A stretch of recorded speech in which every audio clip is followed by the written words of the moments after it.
War window है, वो वीर नारी है, वो किसी भी तरीके से उत्पीड़ित है, तो आपने उन्हें बताना है कि भाई आपके पास ये प्रावधान है। स्टैट्यूटरी बॉडी जो एक एक्ट के अंदर बनी है, जिसका काम ही यही है कि जो लोग लिटिगेशन अफोर्ड नहीं कर सकते उनको वकील देने, जहां पर उल्टा भी किया जा रहा है, जहां पर फैमिलीज को तंग भी किया जाता है। तो हमारा जो फोकस है, it should be a wife of a soldier.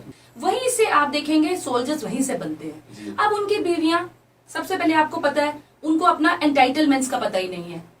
उनको तो ये भी नहीं पता कि हमारा प्रॉपर्टी में भी कोई हिस्सा होता है। उनको ये पता हम बेटी हैं, ब्याह दी गई, बस अब ये बात है भाई की इज्जत अपने घर में, तुमने पैसा नहीं मांगा। आप एक वो लीगल सर्विसेज वाला जो है अवेयरनेस है, मैं भी अपने हाई कोर्ट में अपनी कमिटी से बात करूंगी कि आप vis-a-vis in special relation to वीर नारी एक अपना प्रोग्राम रखें, तो then she has no problem. लेकिन अगर वो 2 पल के बाद मर गया तो वो उसको कौन खिलाएगा? नमस्कार, पीपी न्यूज लाइन में एक बार फिर आपका स्वागत है। मैं हूं दर्शक गुप्ता। दर्शकों, जैसा कि आप जानते हैं कि हमने एक सीरीज शुरू की हुई है जिसके वीर नारियों के बारे में जिसमें हम बताते हैं। इससे पहले भी हमने वीर नारियों के बारे में जो एनजीओज काम कर रहे हैं उनको यहाँ बुलाया था, उनसे हमने बातचीत की थी, उनसे हमने बहुत सी जानकारी हासिल की। उसके बाद डॉक्टर्स को भी बुलाया, उसकी क्या पोजीशन होती है जब उनका पति सरहद पर शहीद हो जाता है, उसके बाद उनके घर की क्या मनोदशा होती है, उसके बारे में पूरी जानकारी दी। फिर हमने एक वीर नारी को भी यहाँ बुलाया, उससे भी आपसे बातचीत करवाई। उस समय हम पता चला कि वीर नारी को एक नहीं बहुत सी प्रॉब्लम्स आती है। उनमें से एक सबसे बड़ी प्रॉब्लम है, उनके जब केसेस होते हैं तो वो लॉ के बारे में इतना जानती नहीं, कानूनी राय लेने के बारे में जानती नहीं, वो अकेली होती हैं। सबसे बड़ी बात है कि बड़ी यंग एज में वो वीर नारी जो है विडो हो जाती है। विडो तो मैं कहना नहीं चाहता, वीर नारी हो बन जाती है। तो उससे इसके कारण उन्हें बहुत सी मुश्किलात आती है। जिसके पास भी जाते हैं उन्हें किस दिशा से किस नज़र से देखते हैं वो आप अच्छी तरह समझते हैं। लेकिन आज हमने अपने स्टूडियो में आमंत्रित किया है एडवोकेट सुप्रिया सिंह जी को, और मेरे साथ हैं ब्रिगेडियर हरचरण सिंह जी। हम सुप्रिया जी से जानना चाहेंगे ऐसी वीर नारियों को ऐसी पोजीशन में जब वो आती हैं, उन्हें जरूरत पड़ती है कानूनी सलाह की, उसके बारे में सुप्रिया जी आप क्या बताएंगे हमें? नमस्ते। पहले तो शुक्रिया आदर्श जी कि आपने मुझे इतने अच्छे टॉपिक पे बुलाया जो एक्चुअली मेरे दिल के बहुत ही नज़दीक है। और ये ऐसा टॉपिक है जिसमें हमें बहुत ही ज़्यादा सेंसिटिविटी लाने की ज़रूरत है, क्योंकि यहाँ हमें ये नहीं देखना कि मेरे साथ नहीं हुआ है तो मैं इनसेंसिटिव हूँ उन लोगों के साथ जिनको प्रॉब्लम है। लेकिन सबसे बड़ी बात ये है, अगर आप देखें हमारे कानून में एक लफ्ज यूज किया जाता है, इग्नोरेंस ऑफ लॉ। देखिए वो कोई एक्सक्यूज नहीं है, लेकिन इग्नोरेंस ऑफ लॉ एक एक्सक्यूज है जहां पर अवेयरनेस नहीं होती, जहां पर लोगों को पता ही नहीं है कि कानून है। अब कानून बना, प्रोविजंस हैं, लोगों के लिए राइट्स हैं, वो किसको बताना है? उनको बताना है जिन्होंने वो प्रावधान बनाए, जिन्होंने वो कानून बनाए, जिनको पता है, जैसे मैं, आप, या जो लोग इस एरिया ऑफ रिसर्च पर काम कर रहे हैं। लेकिन अब आप देखें, अगर आप हाई कोर्ट, अब since I am a lawyer, तो आप देखेंगे हाई कोर्ट में एक प्रॉपर विंग है जिसे हम कहते हैं high court legal services committee. उसके बाद अगर आप देखें, there is the Jammu and Kashmir legal services authority act 1997 या 96 का है, जिसमें क्या है कि ये बताया जाता है कि वो लोग जो लिटिगेशन अफोर्ड नहीं कर सकते, वो लोग दोज हु आर पॉपर्स, वो लोग जिनकी सालाना इनकम 50,000 से कम है या सेंटर में 25,000 से कम है, फिर औरत, फिर SC ST economically weaken sections, और फिर उसमें औरत और बच्चे भी आते हैं। अब औरत वो वॉर विडो है, वो वीर नारी है, वो किसी भी तरीके से उत्पीड़ित है, तो आपने उन्हें बताना है कि भाई आपके पास ये प्रावधान है, आप आए और इसके अंदर अगर आपको कोई परेशानी है आप हमसे मिलें। लेकिन ये हमारा बहुत बड़ा फेलियर है कि डिस्पाइट हमारे पास अथॉरिटीज होते, डिस्पाइट हमारे पास कमिटीज होते, हम लोग नहीं उन तक वो पहुंचा पा रहे। इट्स आवर फेलियर, ये उनकी गलती नहीं है। लेकिन हाँ, मैं यही कहूंगी कि जैसे हमारे पास डिस्ट्रिक्ट लीगल सर्विसेज अथॉरिटीज हैं, कमेटी है, हमारे पास नालसा है, national legal services authority, government of India ने स्पेसिफिक डिपार्टमेंट्स बनाए हैं, एक specific, it's a statutory body जो एक एक्ट के अंदर बनी है, जिसका काम ही यही है कि जो लोग लिटिगेशन अफोर्ड नहीं कर सकते उनको वकील देने, उनको कोर्ट फीस पैसे देने ताकि वो लिटिगेशन कर सके। नहीं वो लिटिगेशन खुद अपने लेवल पे करना चाहते हैं तो उनको अच्छे वकील दिए जाते हैं। ताकि वो कोर्ट आए, अपनी परेशानी को सामने लाएं और वो उसका हल लें। जी, लेकिन इसमें एक चीज सामने आती है, जी, ये बहुत अच्छी बात आपने कही कि गवर्नमेंट ने सब कुछ दिया हुआ जी, है। मुश्किलात इसमें आती है कि लेडी औरत में फर्क है। मैं ये सबसे बड़ी बात आपको बता दूं, क्योंकि जो सोसाइटी में औरतें रहती हैं, अगर उनके साथ भगवान ना करे किसी को कुछ प्रॉब्लम आ जाती है, वो सोशल होती हैं, कहीं ना कहीं जान पहचान होती है, भाई बहन लटरम पटम सोसाइटी के दूसरे। लेकिन हमारी वीर नारियां जो है, जब तक वो सर्विस में रहती हैं, ज्यादातर वो अपने घर से बाहर ही रहती हैं, बॉर्डर पे रही या कहीं भी रही। जब वो शहीद हो जाता है, उसके बाद उसका कॉन्ट्रैक्ट वो सारे नहीं रहते, वो सोसाइटी में वो सोशल नहीं हो पाती, उनके लिए सबसे बड़ी मुश्किल आती है। देखिए आदर्श जी, सबसे पहले मैं आपको ये बोलूंगी कि मैक्सिमम आपको पता है, हम अफसर्स की बीवियों की बात नहीं करेंगे। जी, जी। क्योंकि आपको पता है दे ऑल आर पढ़ी लिखी होती हैं, अपने राइट्स भी पता है, और कुछ ऐसे केसेस है जहां पर उल्टा भी किया जा रहा है, जहां पर फैमिलीज को तंग भी किया जाता है। तो हमारा जो फोकस है, it should be a wife of a soldier. बिल्कुल। तो जो सोल्जर की बीवी है ना, सबसे पहले वो तो आई है किसी गांव से, वो किसी दूर दराज इलाके से, क्योंकि वहां बड़ा जज्बा होता है फौज को ज्वाइन करने का। वहां वो एज अ एम्प्लॉयमेंट ऑप्शन नहीं लेते फौज को, वो वहां जुनून के लिए आते हैं। आप देखिए छोटे लड़के 14 साल के होते हैं, शुरू सुबह दौड़ लगाते हैं, कोई पूछता है क्यों रनिंग कर रहे हो जी, कहते हैं जी भर्ती देखनी है। वो उनमें जुनून है। अब वो जुनून ऐसा है कि वो उतने पढ़े लिखे नहीं है। अब जहाँ शादी होती है, आप देख लेंगे, अगर हिंदुस्तान 65 to 68% अनऑर्गेनाइज्ड है, मतलब विलेज है, पूरा रूरल इंडिया है, वहीं से आप देखेंगे सोल्जर्स वहीं से बनते हैं। अब उनकी बीवियां, सबसे पहले आपको पता है, उनको अपना एंटाइटलमेंट्स का पता ही नहीं है, उनको यही नहीं पता है, सिर्फ उनको बताया जाता है। बहुत सारी हैं जिनको ये भी नहीं पता होता कि जब आपने शादी कर ली तो ज्वाइंट अकाउंट बनाने हैं। अगर बोलेंगे, अगर सोल्जर खुद जाएगा तो बनते हैं। अब जब ये हो गया, इतनी बड़ी उसके साथ ट्रेजेडी हो गई, ये इतना बड़ा ट्रॉमा है, इससे पहले बाहर बंदा ही नहीं निकल सकता। सोचने की तो दूर की बात है कि मुझे क्या पैसा लेना है, क्या नहीं लेना।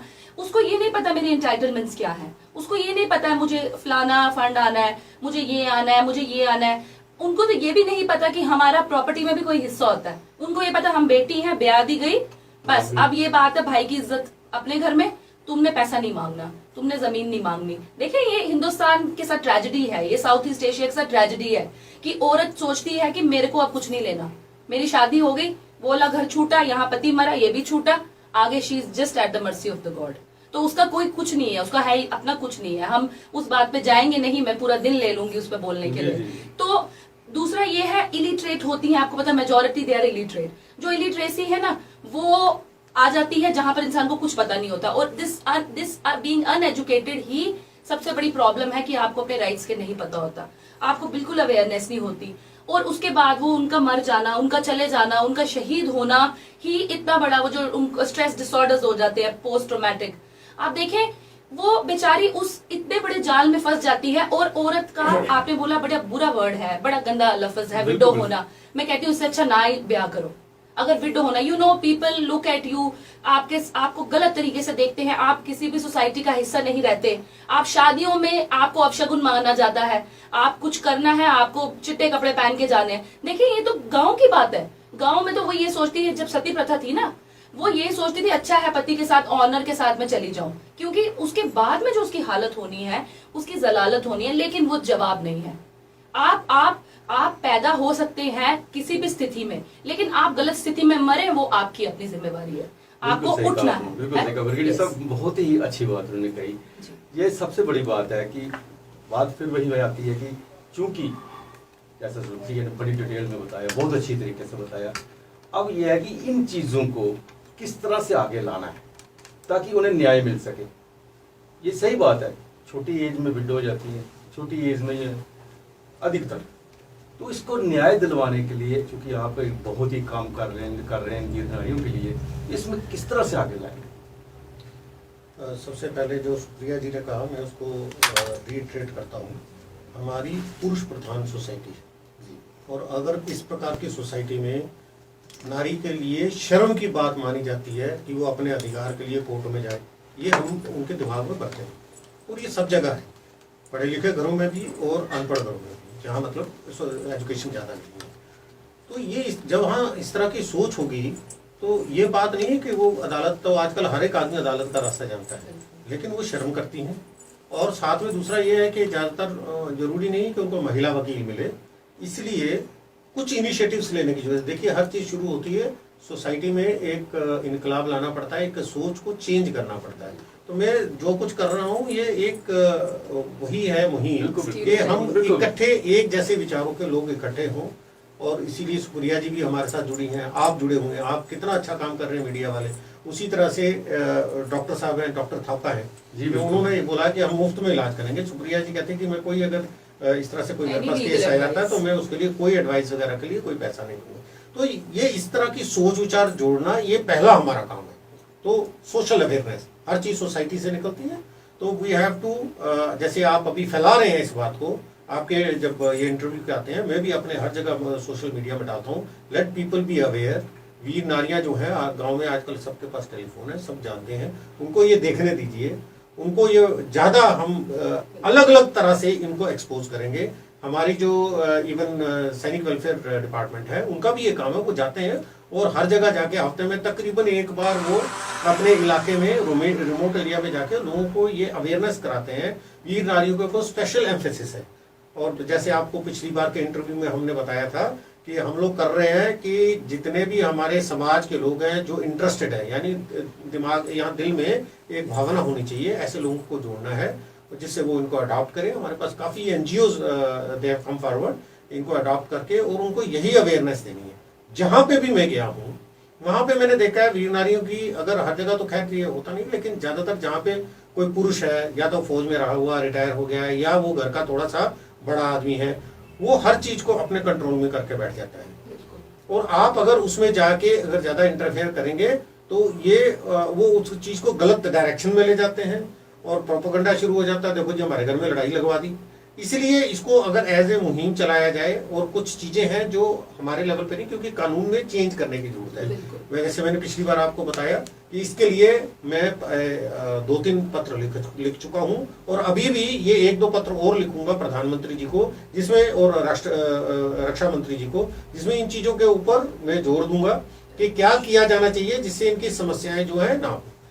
नेक्स्ट है कि इनकी प्रॉब्लम्स को पहचानना, जैसे हम पहले वाली डिस्कशंस में भी कर चुके हैं, जो रोग है उसका इलाज करना है। जो रोग है ही नहीं, हम उसको उनको कंबल और कुकर बांटते फिरते हैं, उससे कुछ नहीं होगा। इसलिए स्पेशलिस्ट चाहिए, ये स्पेशलिस्ट हैं कानून की। उसके अलावा डॉक्टर साहब हैं हमारे जो स्पेशलिस्ट हैं, हमारी साइकोलॉजिस्ट हैं। तो जहां भी इस तरह का काम किया जाए, एक दायरे में रह के, यानी हमारा सैनिक वेलफेयर डिपार्टमेंट है, उसके साथ में मिलके अलग अलग काम करने से प्रॉब्लम हो जाती है, क्योंकि एक्सप्लॉयटेशन शुरू हो जाता है। उनके साथ मिलके हमने ऐसा काम करना है, जिससे ये वीर नारियां जो हैं, इनके जो एक्चुअल प्रॉब्लम है, हर एक को प्रॉब्लम नहीं है, हर एक को एक ही प्रॉब्लम नहीं है, तो इनकी पेंशन की प्रॉब्लम, इनकी इनहेरिटेंस की प्रॉब्लम, इनकी प्रॉपर्टी की प्रॉब्लम, और इनके बच्चों की एजुकेशन की प्रॉब्लम, इस पे स्पेसिफिक तौर से एक एक वीर नारी का डोजियर बनाया जाए। जिस घर में जाते हैं उनके साथ में बातचीत की जाए, और फिर बताया जाए कि इसको ये जरूरत है, इस घर में ये जरूरत। जैसे एक घर में मैं गया, उन्होंने बहुत बड़ा मकान बनाया, उसको एडवाइस दिया मैंने, इतना बड़ा मकान मत बनाइए, आपके 2 बच्चियां हैं, उनको पढ़ाई करानी है। मैं तो यही देखता हूँ कि पढ़ाई करानी है, शादी इज इंसिडेंटल, क्योंकि अगर पढ़ी लिखी बच्ची होगी तो उसको वो समस्या नहीं आएगी। मैंने कहा, और दूसरा, नहीं जी हमें तो ये करना है, तो आप पैसा कम पैसा आता है सामने, तो वो पहले उसके पिताजी भी साथ में थे, उनके माइंड में उनके पिताजी भी साथ में थे। फिर मैंने कहा चलो मैं अपना काम करता हूँ, जो मैं हेल्प कर सकता हूँ। मैंने उनसे सिंपल ये पूछा, आप इस जमीन के कागज दिखाइए मुझे, और इस मकान की जो कागज है वो दिखाइए। और आई वॉज शॉक्ड, ना उसके पास जमीन के कागज हैं और ना ही किसी और के नाम पे जमीन है। किसी ने बोल दिया कि अच्छा जी बना लो। फिर मैंने उनके पिताजी को बोला, मैंने कहा प्लीज पहला काम ये कीजिए, और वो भी एक्स सर्विसमैन थे, मैंने कहा इसके नाम ये ट्रांसफर करा दीजिए। आज का अभी ताजा शहादत हुई है, मैं दोबारा आऊंगा और चेक करूंगा। और भगवान की दया से उनके दिमाग में बात आ गई, अगली बार मैं गया तो उनके जो कागज थे उनके नाम पे ट्रांसफर हो गए।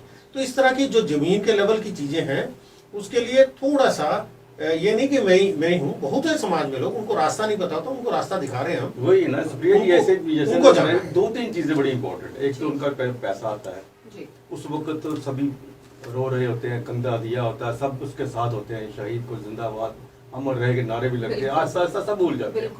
फिर घर वालों की जो नजर होती है उसके पैसे के ऊपर होती है, कि किस तरह से घर, जैसे मकान बना लो, खेती बाड़ी कर रहे हैं, ट्रैक्टर ले लो, बिल्कुल। ये सब चीजें ट्रक ये ले उनके लो। दिमाग में नहीं आता। भाई की देवर की शादी करवा लो, ननद की शादी करवा लो, ये नहीं आता कि इसके बच्चे जो हैं वो कैसे आगे पढ़ेंगे, उनका क्या किया जाएगा। उस वक्त उस लड़की को भी, वीर नारी को भी इतना पता नहीं होता। ताजी ताजी वो बेचारी वीर नारी होती है, उसको गम में दुखी होती है, उसको पता नहीं होता। लेकिन उसके बाद वक्त जब गुजरता जाता है, घर वालों की नजरें फिर जाती है नजरें। उस स्थिति में आप कानूनी क्या सहायता उनकी कर सकते यानी इनहेरिटेंस से ज्यादा ये कनेक्टेड है, जो उनको प्रॉपर्टी नहीं जी। मिलती है। देखिए, मैं आपको बताऊं कि अब तो भारत के जितने भी लॉज हैं, कानून हैं, वो बेटियों के लिए ऑलमोस्ट बराबर है, वो जिस मर्जी धर्म की हो। अब तो थोड़ी देर बाद जब यूनिफॉर्म सिविल कोड आ जाएगा तो फिर एक हाँ। कानून हो जाएगा, सबको करेगा, फिर वो धर्म वगैरह नहीं आएंगे बीच में। अगर आप देखें अभी तो हिंदू सक्सेशन एक्ट है, उसमें 2005 में अमेंडमेंट हुई है, जिसमें बेटी और बेटे को बराबर स्टेटस दे दिया है, को पार्टनर बना दिया है, और रिट्रोस्पेक्टिव इफेक्ट दिया कि ये नहीं कि जिसकी आज जो 2005 के बाद पैदा हो रही है तो उसको प्रॉपर्टी भाई के बराबर मिलेगी, ऐसा नहीं कहा है। रिट्रोस्पेक्टिव मतलब जब से वो पैदा हुई है, और 1955 या 56 में ये एक्ट आया था हिंदू सक्सेशन, तो जो भी लड़की उस दिन के बाद पैदा हुई है उसको भाई के बराबर की जमीन मिलेगी। देखें, सबसे पहले तो इम्पोर्टेंट ये होता है कि जो रेवेन्यू अथॉरिटीज हैं, जी। जब ये शहादत होती है, पूरे मोहल्ले छोड़ के हिंदुस्तान को पता होता है कि फलाने गांव के फलानी गली में हमारा शहीद हुआ है कोई। सबसे पहले रेवेन्यू अथॉरिटी, जो वहां का पटवारी है, जो वहां का गिरदौर है, उनको पता होता है। मैं तो कहती हूँ डीसी शुड ऑल्सो कंपनी, जो वहां का तहसीलदार है जाए वहां जाए और उसी टाइम पर उनसे एक एफिडेविट लिखवाए कि जो इसके हस्बैंड की, अगर तो ज्वाइंट फैमिली प्रॉपर्टी है तो पार्टीशन करो और लिखो कि इसका ये हिस्सा है, एफिडेविट पे नीचे साइन मरवा के दो। देखिए, हमारी अथॉरिटी सोई है। अब प्रॉब्लम ये है कि जिसको नहीं पता है कुछ, हमें उसके पास जाना तो है। जी, बिल्कुल। फिर क्यों मुझे महीने की 1-2 लाख रुपए तनख्वाह मिलती है, अगर मैं कहूँ कि अब वीर नारी ही मेरे दफ्तर आएगी। मुझे पता है कौन सी ऐसे हैं कि हर दिन में 100 लोग मर रहे हैं, ऐसा नहीं है ना कुछ भी। आप देखेंगे कितनी फैमिलीज है, अराउंड 650 और 700 के अराउंड फैमिलीज है। तो क्या आप 150 करोड़ की आबादी में, या अगर आप JNK की आबादी ले 1 करोड़ प्लस है, तो क्या आप जम्मू की आबादी के अंदर आप आइडेंटिफाई नहीं कर सकते हो कि कौन है? You have to go there, आपको वहां जाना है, आप एक सैंक्शन के साथ लेके जाए। और जो दाड़ा एक तहसीलदार पटवारी का होता है, फैमिली कैसे मना कर दे? लेकिन अब आप उसको बेचारी को उसके हाल पे छोड़ देते हैं। ऑब्वियसली घर में जब करोड़ रुपए इकट्ठा आता है तो आंखें फट जाती हैं। लेकिन हमारे कानून है, हमें जाना है। और कहीं ना कहीं मैंने आपको दोबारा रिपीट करूंगी कि आप एक वो लीगल सर्विसेज वाला जो है अवेयरनेस है, मैं भी अपने हाई कोर्ट में अपनी कमिटी से बात करूंगी कि आप vis-a-vis in special relation to वीर नारी एक अपना प्रोग्राम रखें और आप अलग अलग डिस्ट्रिक्ट्स में जाएं। देखिए, कश्मीर में मैंने देखा वो डीसीज ने कुछ नोडल ऑफिसर्स बनाए हुए थे, they used to go and meet.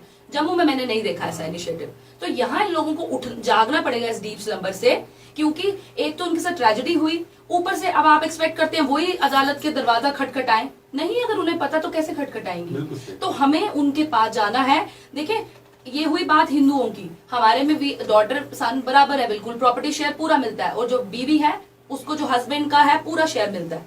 फिर वो डिवाइड हो जाता है बच्चों में और उसमें, ठीक है, बहुत बड़ा शेयर होता है। लेकिन प्रॉब्लम ये है उस टाइम उसको भी पता नहीं होता, वो एक गुड फेथ में रहती है, मैं बीवी हूँ, वो उसको भारतीय नारी वो बना दिया अर्धांगिनी। वो बोलती है मेरा पति परमेश्वर, मुझे जमीन लेनी नहीं है। वो भूल गई है कि कल पति 2 मिनट के बाद अगर खत्म हो गया तो मैं कहाँ जाऊंगी? वो तो चलो 100 साल जिए तो then she has no problem. लेकिन अगर वो 2 पल के बाद मर गया तो वो उसको कौन खिलाएगा? उसको कोई नहीं खिलाएगा। सो औरतों को भी इनमें से बाहर निकलना है। और इनहेरिटेंस लॉज बहुत अच्छे हैं। अगर आप मुस्लिम्स में देखेंगे तो जो बीवी है उसको 1/8वां हिस्सा मिलता है, और अगर बच्चे नहीं हो तो 1/4 हिस्सा मिलता है। तो मुझे ये लगता है सम अमेंडमेंट्स, देखिए कानून अमेंड करना लेजिस्लेचर का काम है, हमारा काम है उनकी थोड़ा दस्तक देना। लेकिन एक बात है, उस टाइम पर रेवेन्यू अथॉरिटीज कर सकती हैं कुछ। अगर वो एक एफिडेविट भी लिखवा ले तो घर वाले डर जाते हैं। आपको पता है, कानून हो या अथॉरिटी हो, जाए भी ना, पता चलता है इंस्पेक्टर आया, लोग हिल जाते हैं। देखिए, सर ने बोला कि एक बार मैंने बोला कि भाई गेट इट रजिस्टर्ड, तो दूसरी बार मैं गया तो घर उसके नाम पे रजिस्टर कर दिए।